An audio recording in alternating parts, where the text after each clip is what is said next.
نحمدہ ونصلی علی رسولہ الکریم، اما بعد۔ آج کے اس پرفتن دور میں ہر بندہ اپنے اپنے مشرقی تعصب کے اندر بند ہو چکا ہے۔ وہ اپنے ہی یعنی جو عقیدہ رکھتا ہے، اپنی ہی بیسک عقائد اور بیسک کتب جو ان کے سابقہ علماء نے مدون کی ہیں ان کو بھی نہیں جانتے۔ ہر چیز کے اندر بدعات، رسومات، اپنی من مانی وہ شامل کر دی گئی اور قرآن اور سنت کی احکامات کو پس پشت ڈالا جا رہا ہے۔ ہر چیز کے اندر اپنی من مانی، اپنی چاہت اور اپنی خواہشات کے پیچھے جو ہے وہ چلنے کی کوشش کی جا رہی ہے۔ جو چیز، جو عمل وہ دین سمجھ کے کر رہے ہیں، اس کا شریعت کے اندر کوئی حکم ہے یا نہیں، اس چیز کی کوئی پرواہ نہیں ہے۔ صرف اور صرف بدعات اور رسومات اور من چاہی، وہ چاہے کسی کی محبت کے اندر ہو، اس پر عمل پیرا ہو جو ہے لوگ ہو رہے ہیں۔ اور عاملۃ الناصبہ، قرآن کہتا ہے بہت سارے عمل کرنے والے جو ایسا عمل کریں گے کہ انسان سوچ بھی نہیں سکتا، ایسا عمل کریں گے کہ سوچ بھی نہیں سکتا، ایسا عمل کریں گے ہلاک کر دیں گے اپنے آپ کو، ایسا عمل کریں گے مال خرچ کر دیں گے۔ جیسے آج کل جو ہے، کیونکہ یہ جو ایام ہیں یہ بڑے عظیم یہ ایام ہیں جن کے اندر نبی کی اہل بیت کو اس سرزمین پر جو ہے وہ ذبح کر دیا گیا، گویا کہ قیامت سے پہلے ایک قیامت کا منظر تھا۔ اس کے بعد اہل بیت کی تعلیمات کیا ہیں اس بارے میں، تو اس کو ہم سناتے ہیں آپ کو کہ آپ سنیں۔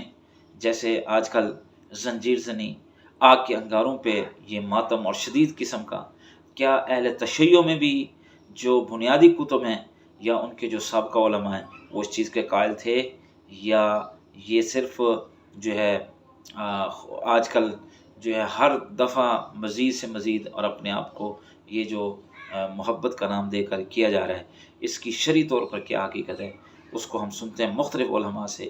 ان میں علماء دیوبند کے ساتھ بھی تعلق رکھتے ہیں، علماء اہل حدیث کے ساتھ بھی تعلق رکھتے ہیں، اور بلکہ سب سے بڑی بات یہ ہے کہ جو اہل تشیع بھائی ہیں ان سے تعلق رکھنے والے سید جواد حسین نقوی صاحب، ان کا اس بارے میں کیا موقف ہے، آئیے سنتے ہیں۔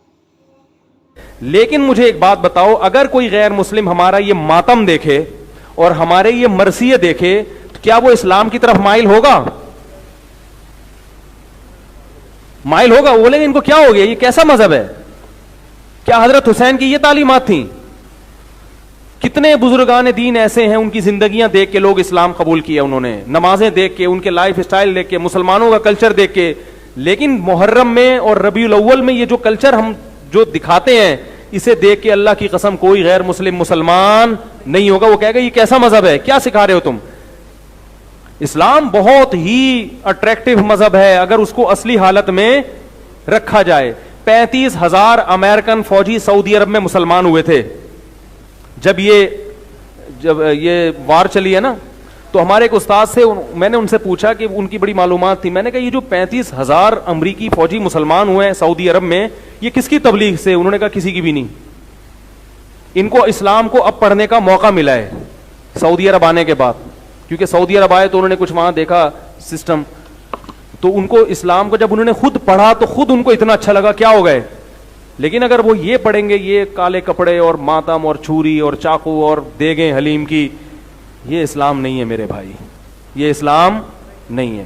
تو اس لیے پھر بھی میں کہتا ہوں جو کر رہا ہے ان کا مسلک ہے، ان کو کرنے دو، محبت سے اگر کسی کو سمجھا سکتے ہو تو سمجھا دو، خود اللہ کا واسطہ ان چیزوں میں نہ پڑھو۔ ہمارے مذہب میں کوئی مہینہ منحوس نہیں ہے۔ اگر ہم کہتے ہیں اہل بیت پر ظلم ہوا اس مہینے میں، تو اہل بیت کی تاریخ اٹھا کے دیکھو گے تو کسی اہل بیت پر سفر میں ظلم ہوا، کسی پر ربیع الاول میں ظلم ہوا، کسی پر ربیع الثانی میں ہوا، پورے سال کسی نہ کسی پہ ظلم اور کسی عدل ہوتا رہے۔ کوئی ایک تاریخ بھی اسلامی تاریخ میں ایسی نہیں ہے جو بچی ہوئی ہو. تو کب تک مناتے رہو گے؟ کس کس کا دن منا؟ حضرت حسن کو جو زہر دیا گیا کیا یہ ظلم نہیں تھا؟ تو وہ دن بھی پھر نحوست کا منانا چاہیے. اور انبیاء کو شہید کیا گیا ہے بہت سارے دنوں میں, پیغمبروں کو شہید کیا گیا ہے. تو یہ ساری چیزیں غیر مسلموں سے آ رہی ہیں. امام حسین کے نام پر رو بھی لیتے ہیں, امام حسین کے نام پر ماتم بھی کر لیتے ہیں, امام حسین کے نام پر لنگر بھی کھا لیتے ہیں, لیکن کوئی کام جو امام حسین نے کیا وہ کرنے کے لیے تیار نہیں ہے. کیوں؟ اس لیے کہ ہمیں کربلا ذاکر نے سکھائی ہے, امام حسین سے نہیں سیکھی. ہمارے معلم ذاکرین ہیں, ہمارے معلم حسین ابن علی نہیں ہیں. اور پھر ہم تعظیم محرم میں وہ کام کرتے ہیں جو امام حسین نے نہیں کیے. امام حسین علیہ السلام کے اوپر, امام حسین علیہ السلام کے ساتھ دشمنوں نے جو کام کیے وہ ہم نے سنت حسینی بنا لی. وہ ایک ایک چیز ہم نے باقاعدہ ترتیب کے ساتھ اس کو کربلا کی اور محرم کی رسمیں بنا لیا ہے. کیوں کہ امام حسین علیہ السلام کے ساتھ یہ کچھ ہوا. آگ لگائی گئی خیموں کو, ہم آگ جلا کے اس میں کودتے ہیں. یہ تو آگ امام حسین نے نہیں لگائی, یہ تو بیبیوں نے آگ نہیں لگائی, یہ تو آل رسول نے نہیں لگائی, دشمنوں نے آگ لگائی خیموں کو. آپ جب آگ لگاتے ہو کس کی سنت ادا کر رہے ہو؟ امام حسین کی خوش ہوتے ہو. امام حسین پہ خنجر چلے, امام حسین پہ تلواریں چلی, امام حسین پہ نیزے چلے. تو یہ تو نیزے اور تلواریں یہ امام حسین کی سنت نہیں ہے. جو امام حسین نے کیا وہ کر کے دکھاؤ. حسینی بنو, پہلا قدم اٹھاؤ, انکار کرو. اپنے زمانے کے یزید کا انکار کرو, معاہدہ نہ کرو اس کے ساتھ. بھائی صاحب نے سوال کیا کہ ہم دیکھتے ہیں کہ مسلمان لوگ اپنے جسم کو مارتے ہیں اور خون کرتے ہیں, کیا ہے؟ قرآن مجید میں کہا بھی نہیں لکھا ہے کہ مسلمان شوڈ پیئرس دی باڈی. قرآن مجید میں کہا نہیں لکھا ہے کہ اپنے جسم کو مارنا چاہیے. جہاں تک یہ صحیح حدیث ہے, صحیح حدیث میں اللہ کے فرماتے اگر انتقال ہوتا ہے آپ کے گھر والے کا یا کوئی نقصان ہوتا ہے, میکسیمم آپ 3 دن تک سوگ بنا سکتے ہیں. محرم الحرام میں اہل تشیع کی جانب سے ماتم, جھولے, تابوت اور اس طرح کے جو افعال کیے جاتے ہیں, کیا یہ شرعی طور پہ درست ہیں؟ کوئی شریعت سے اس کا تعلق نہیں, سب کی سب بدعات ہیں.